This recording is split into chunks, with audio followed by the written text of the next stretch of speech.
ভাই ছোট এক টুকরো পাইছিলাম, তো দুই লোকমা খাওয়ার পরটা শেষ। এখন ঝোলও পাইতেছি না, খুব কষ্টে খাইতেছি।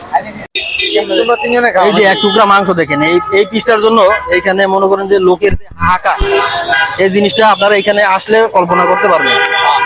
কারণ আমি আমি ভিডিওতে দেখছি গাজা এবং ফিলিস্তিনের যেই শিশুগুলা না খেয়ে থাকলে যেরকম একটা হাহাকার থাকে, কিন্তু এইখানে আইসা সেই দৃশ্যটা বাস্তবে আমি দেখলাম।